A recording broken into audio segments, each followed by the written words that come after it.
Welcome to Alpha Recap. Thanks for tuning in.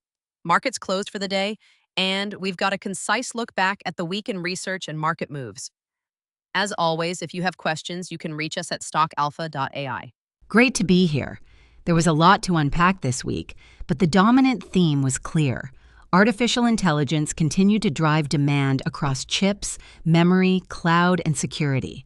Let's start with the headline. AI remained the primary demand engine. Walk us through what the research team was flagging. Analysts repeatedly pointed to durable revenue upside tied to AI compute and infrastructure. That covered graphics processors and accelerators, memory suppliers, cloud operators, and adjacent infrastructure firms.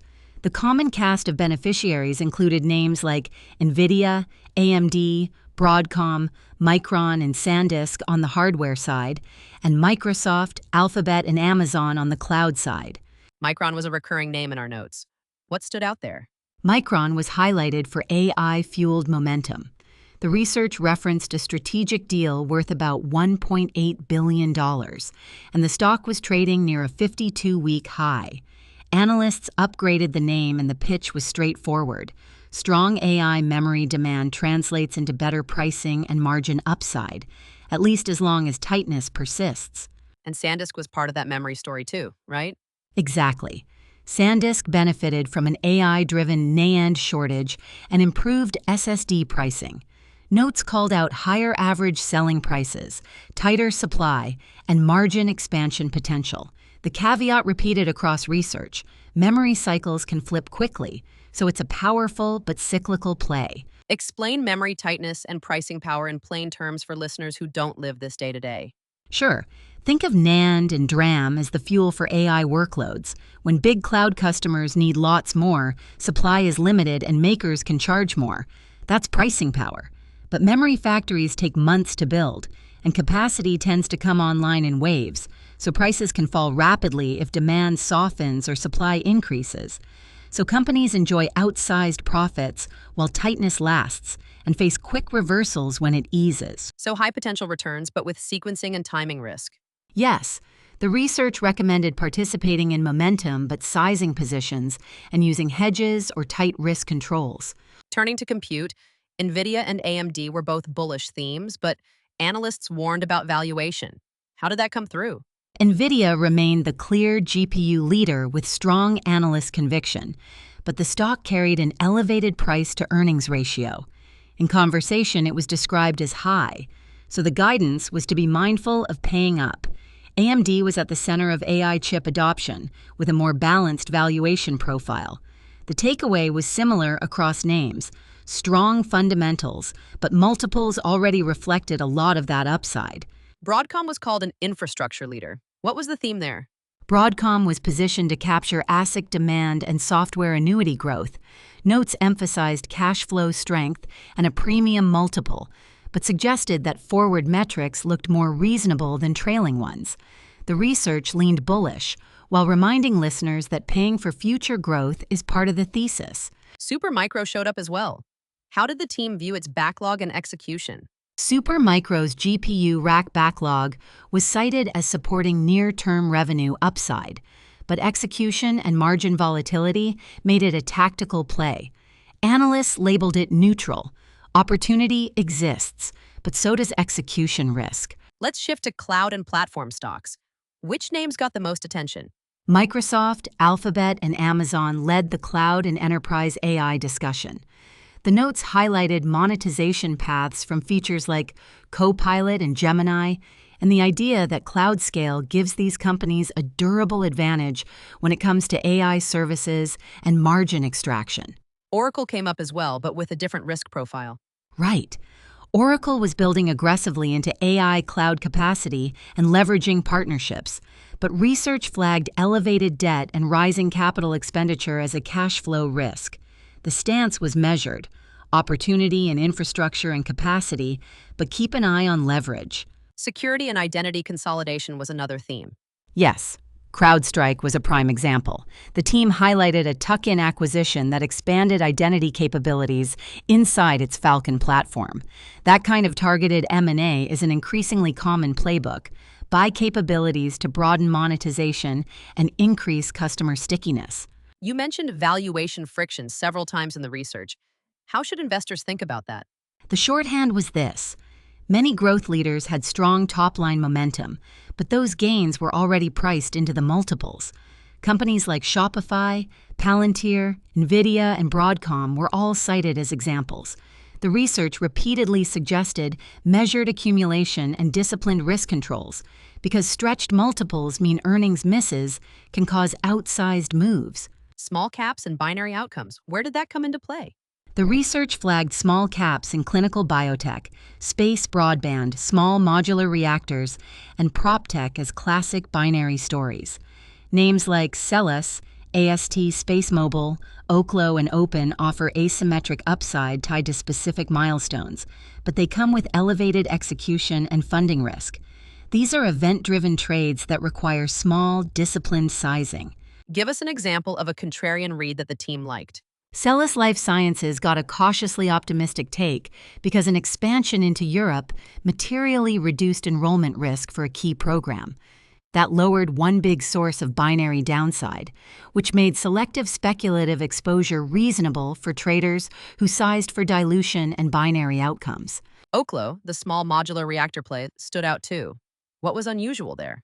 Several notes emphasized Oklo's financing strength and a high-profile partnership with a major tech company, which is atypical for an early-stage energy developer. Even so, valuations were stretched. So many analysts recommended waiting for material milestones before increasing exposure. Riot Platforms was described as evolving away from a pure Bitcoin miner story. Explain that transition. Riot was moving toward hosting data center capacity, anchored by deals with chip vendors. That shift reduces direct correlation to Bitcoin prices and creates a path to more stable revenue. Some analysts viewed it as a potential structural re-rating if execution continues. Let's touch on payments and fintech. Any notable calls there? PayPal showed up as a value multiple with execution risk, trading at a lower price to earnings ratio relative to peers. Square, Uber, Robinhood, and SoFi were all discussed with mixed stances, balancing growth stories against legal and regulatory overhangs. Coinbase was noted as profitable but sensitive to regulation, keeping it in neutral territory for many analysts. Consumer and media names. How did those shape up? Disney was viewed positively thanks to parks, content, and streaming, while Netflix had a bullish stance into earnings on ad monetization and international growth. Retail names like Nike and Lululemon were framed as recovery stories with valuation caveats, and Shopify was called out for strong commerce momentum but an elevated price-to-earnings ratio, which made earnings around early February a key event. Auto and EV names were also mixed. What were the headlines there? Tesla was at a valuation crossroads ahead of quarterly results. Strong fundamentals but an elevated price-to-earnings ratio, so expectations were high. Rivian and Lucid remained execution and cash runway stories, and Ford showed up as a value income anchor with a noteworthy yield for income allocations. The research covered a lot of methodology detail. What was the common analytic approach? Analysts combined top-down models for total addressable market and hyperscaler capex with bottom-up product roadmaps and supply-demand memory curves. For binary small caps, they used event-driven probability models tied to enrollment or regulatory timelines.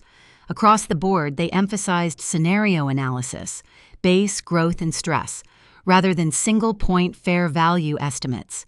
Risk management was a recurring theme. How were analysts recommending people size positions? The guidance was consistent.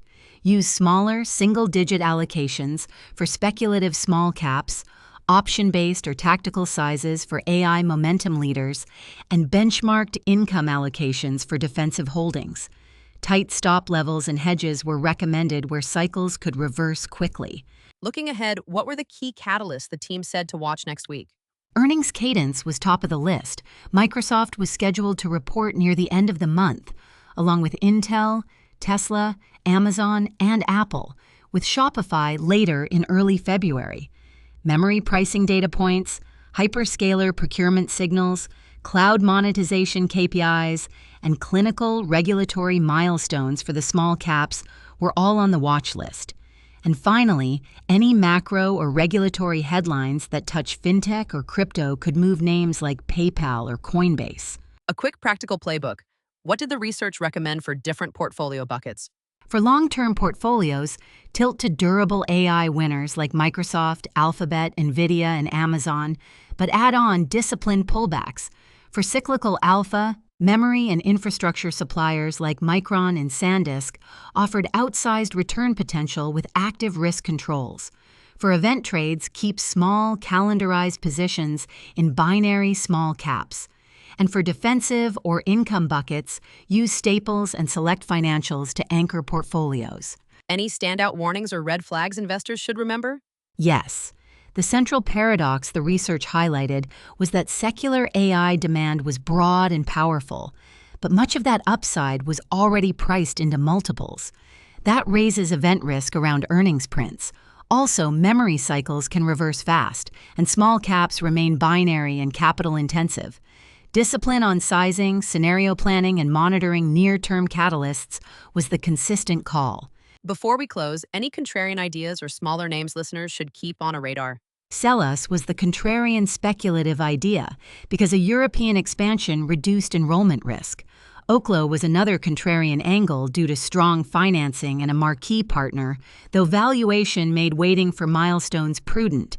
Riot's move into data centers was a structural shift to watch if you're looking for a differentiated thesis. All right, let's wrap with the takeaways you want listeners to remember. 3 clear takeaways. 1. AI continued to be the connective tissue across sectors and the primary driver of upside. 2. Memory tightness created real pricing power, but it's a cyclical phenomenon. Size and hedge accordingly. 3. Lots of upside is priced into large cap winners, so manage risk around earnings and sequence your entries. That's a crisp summary. Thanks for the context and the practical framing. My pleasure.